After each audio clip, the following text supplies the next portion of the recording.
Well, hello again to all you fine people and what you identify as for the 126th edition of the weekly series on this side of the information superhighway with Weird Mind Newsroom, where this week we are delving into the realm of a large selection of new releases and a small odd selection of some trailers and news stories. But let's not waste time on these intros and let's focus on delve into all things media we have for this week. I'm about to end this man's whole career. Our first of the many new releases this week, and our first of many films, is to focus on times in the past we may have dealt or experienced something that may have been traumatizing or scarred a person, and the aftermath ordeal that someone may experience afterwards will bring with a sense of hopefully finding a bit of peace from the trauma. But in this case, when the phone rings again, it seems that the nightmares may be happening once more, as we have returned to the follow-up to the sleeper hit from the short story from the son of Stephen King with the sequel to The Black Phone. And the film is set 4 years after the original, and we'll see Gwen, now 15 years old, being haunted by nightmares where she's receiving calls from the Black Phone, and some disturbing visions of 3 boys being stalked and killed at a winter camp. Accompanied by her older brother Finn, they then go to the said camp to solve the mystery, only to once again confront the Grabber, a killer who seems to have grown even more powerful, even in death. Now, reception of this follow-up, similar to the first film, seems to be well received with praise to the story, its setting and performances, though it seems some have questioned if the film was necessary for a sequel, and that some elements felt it was trying to be like another classic horror movie monster found in your dreams. But if you want to check it out for yourself and pick up that call, you can do so now in cinemas. Our next film is giving us the focus of the perspective of a bit of a true story tale, that in some cases these stories can be something simple or lead to some change in the world. But in the case of this one, it's more to do with the workings of a mastermind criminal, getting away with many forms of robbery, and how it led to his eluded capture and up to his eventual takedown, as with the release of the all-new true story comedy of Roofman. And the film will tell a true story of a future known as Jeffrey Manchester, this played by Channing Tatum, a former US Army Reserve officer known colloquially as Roofman due to his propensity to steal from branches of McDonald's after entering their premises through the roof and evaded capture by hiding in the walls of a Toys R Us store until they can find a way to make his next escape. Reception on this true story seems to be very well received, with praise to the telling and engaging focus of the true narrative, the performances, and the humor found in the project, with many saying this is one of Tatum's best performances. And if you want to check it out for yourself, then you can catch this new film also out now in cinemas. Our third brief for the week is seeing the case that we have feel in our lives we may be lost or not have much of a major purpose in our lives, and someday we hope in our times of need would have help of a guardian angel appear to us and help us when needed most. But it may be a case where, in this instance, what may be seen as a good deed may mess up a lot of stuff in the process, as we will see the feature directorial debut of actor Aziz Ansari with their new film of Good Fortune. Now, the film will follow Gabriel, played by Keanu Reeves, a budget guardian angel who often helps save people's lives who are texting while driving, who comes across a man named Araj, played by Ansari, a man down his luck and who does odd jobs for a wealthy socialite, played by Seth Rogen, and losing what he had left, soon intervening and trying to prove that their life won't be any better by having wealth to solve his problems. Gabriel swaps the lives of the two men, and showing his demonstration failed, Gabriel soon loses his wings and must now live on Earth amongst the humans, and soon becomes the roommate of Jeff, and all the work he did as an angel begins to unravel around him. Now, reception on this directorial debut seems to be very well received with praise to the cast performances, the messaging and humor, and seems like a possible feel-good film this year, but it might not be for everyone in that regards. If you want to find out enlightenment then for yourself, you can check this film also out now in cinemas. Our fourth movie is in the realm of taking on a topic that in day and age is one that is very much present in many areas. In this case, the topic of the he said, she said mentality, and a case of wondering about the likes of who do you trust, who is telling the truth, and how it could relate from past experiences you never wanted to come back up. Well, that's the focus of this next film, with the release of the newest movie from Luca Guadagnino with his title of After the Hunt. Now, the film will see a college professor played by Julia Roberts finding herself at a personal and professional crossroads when a star student played by Ayo Edebiri levels an accusation against one of her colleagues played by Andrew Garfield, trying to expose a dark secret from her own past. Now, reception on this film initially from the film festivals was mixed, but has seen a lot more of a disappointing outcome reception as it's released, as while the idea of the concept of the film with the topic worked better on paper and had solid performers, especially from Roberts and Garfield, the film misses the mark in telling a concise and straightforward story that never wraps up all the issues in the context of the messaging and leaves a bit unanswered that could have been easily resolved. But if you want to check it out for yourself, it is available to check out now as well in cinemas. Our final film of the week, and the second of like the kids movies there this week, the other one is Gabby's Dollhouse, but I'm really touching that one. And the other one that has not gone to the big screen but more in the realm of streaming is taking us to a new look and take on a popular book from a beloved children's author. Though some of his previous stuff, like other famous children's authors, has some problematic things we're not going to get into, as we're looking to take on a story of some of the grossest and not nicest people you know, trying to get their way to go to war with some that don't deserve it. We'll see the error and consequences of their actions, as we have the release of what I assume is the first attempt and take on the adaptation of the pop of their Roald Dahl novel of the Twits. Now the film will tell the story of Mr. and Mrs. Twit, the meanest, smelliest, nastiest couple of people in the world, who also own and operate the most disgusting and dangerous and most idiotic amusement park in the world of Twitlandia. So when their park is shut down, they soon take their revenge out on the town and decide to take a rise to power to do so, and will soon come down to two brave orphans and a family of magical animals who must become as tricky as the Twits in order to save the day. Now reception of this new take on the novel has seen a bit more of a mixed outcome, as while the performances are done well and the stacked cast and the animation has a bit of a unique look to it, the film feels a little too overstuffed in concept not seen from the small novel, and a lot of issues with the Americanization of the classic British novel itself, but it may be seen as a bit of a harmless outcome and might be enjoyable overall. If you want to check it out for yourself, it is available to catch out now on Netflix. Now the big gaming titles of the week is seen some proving themselves of wanting to be the very best, like as if no one ever was. While the main test will be to catch them, the real cause would be to train them for battle, and with a large open world location to travel and search far and wide in, it will soon be time to prove if you have what it takes to catch them all. As after the success of the original title with the new approach of the series, we have finally seen the release of the second entry of the Legends series with Pokemon Legends Z-A. The new title will see you take on the reins of your own Pokemon trainer as you travel across the vast open lands of the Kalos region and the Luminos city to find and capture the vast array of Pokemon found around the place, and find places to battle other trainers and Pokemon and rank up from the Z rank all the way to A and praised and be the best of the best. Now reception is a bit more of a mixed outcome. As while critics have praised the title for its gameplay, battle system and setting, many long-time fans seem split on the title, and some have called it even the worst mainline Pokemon title to release so far. Now I've not played the title yet, but my friend who is a long-time fan of the series and one I would trust of being the best Pokemon master I know of, have played it since launch and has really enjoyed it a whole lot, with most of the complaints being with the overly long tutorial at the start of the game and some of the city lacking in its appeal, but I'm sure it may grow accustomed to it all real soon. If you want to play it for yourself, you can play it now on Nintendo Switch 1 and also Switch 2.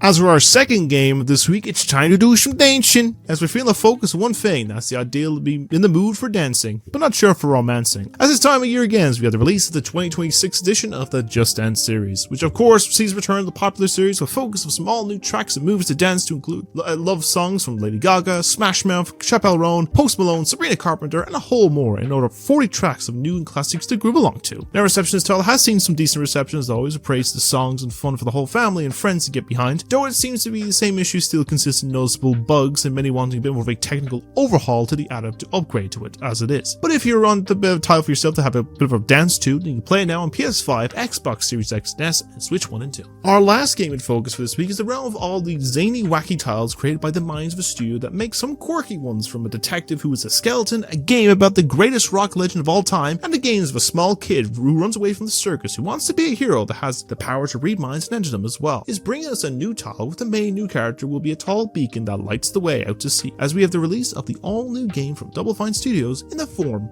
of Keeper. Now the game will take control of an animated lighthouse, and with the assistance of a strange bird known as Twig, you will both travel across a vast global post-apocalyptic land and reach a beacon found upon a mountain in the far distance, and keeping themselves safe from the strange parasitic life species of the Wither that is consuming the life around everyone. Now reception of this title has also seen some very well received reception, with praise to the colourful art style, its fun puzzles, and enjoyable concept and gameplay, with a lot of fun messaging to find on the journey. If you want to play it out for yourself, you can also play it now on the Xbox Series X and S, and PC. Now there is one last thing to talk on releasing this week, and it's in the realm of some tech. As we've seen the likes of every brand of playing games stuff tapping into the realm of the handhelds, from Nintendo initially dominating the market for decades and still doing so, Sony making a splash and then stopping for a decade and bringing it back with a new one just that connects to the old new console, and Steam and PC having their share of handhelds across the board. Well, it looks like the final member of the collective group are releasing their own take on the handheld. As after being announced about 4 months ago, we have the release of the ROG Xbox Ally and the Ally X. This will be Microsoft's foray into the realm of handhelds, with taking the gaming power of the Asus models and adding a rich power of the Xbox to allow you to play games on the go from your vast library of titles. Now reception on this device has seen a bit of a mix but still positive outcome, as while the reception is good on the power and specs and the setup for the original ROG Ally, the issues seem to stem in wondering if there's a specific market for the handheld. The form of holding the handle is a bit jarring, and the other big issue stems to the massive price tag, between $600 or euros for the smaller model and up to $1,000 for the Ally X, turning people away that I'm sure may appeal or get an audience if it has a lower price tag. But if some of you are looking forward to and want over the other great and affordable handhelds, then you can buy it wherever these handhelds are sold. And with all that regards now, that's all the new releases that we do have for this week. Run, bitch! Run! Our first of two trailers we have in focus in the week is a perspective that if you were stuck in a time where a situation seemed dire and needed to obtain something that's for your loved ones will lead you to risk your life in a game about life or death that's viewed and streamed to billions of people around the world, all for a sole chance of a life-changing amount of money, would it be something that you would risk and try and survive in the process? As that's the focus of our first trailer, taking a classic story from the acclaimed Offer, it was initially turned into a film classic of the 90s, and along comes a new director to take a new approach and spin on things. As we have the release of the second and final trailer for the upcoming new take from acclaimed director Edgar Wright of The Running Man. Now, the film is based on the original novel by Stephen King, is set in an alternate 2025. That sounds close to ours, but the economy is in ruins and worldwide violence is high. It sees a massive popular worldwide television game show called The Running Man see contestants earn big cash prizes by trying to survive for 30 days from being hunted down and killed by professional hitmen by any means necessary. And we'll see our main focus of Ben Richards, played by Glenn Powell, become the next contestant on the run, and may soon lead to him wondering if this is an elaborate scheme and find a way to shut it down and provide a better life for him and his family. Now, there's something about an Edgar Wright project that always appeals to me, whether it's him behind the camera writing his project. There's something that just appeals in this work's its distinct style from the classic Cornetto trilogy, the music splicing Baby Driver, the gaming aesthetic of Scott Pilgrim, or the creepy, unsettling tone mystery of Them Last Night in Soho, or even some of his writing element, the currently first film adaptation of Tintin that I'm still waiting for sequels on. It's really interesting to see what approach he has with this book, and I'm intrigued to see how this turns out, 'cause, like, from this trailer, I'm hyped for this, and I feel like hopefully it'll be a big winter hit, so we'll see how it turns out, and it's not too long away as well, as the film will be running its way into cinemas in under a month's time on November 14th. And our second and final trailer we have is in the realm of this film also named after one of the new releases of the week, and while the other project has a clear idea of what to expect in that one, this one is more in the realm of a mystery from the approach of the marketing and from the creator that is doing this project, but I feel it has an overall outcome that works in its favour, in a year of other big horror successes, as Osgood Perkins is providing us once more of what I assume to be the final trailer for their new original horror film in the form of Keeper. Now, not much is really explained to us in what we know for the plot, but in some vague plot details it gives a focus of a wife finding herself isolated in a secluded Roman cabin will soon find herself fending off a presence that is some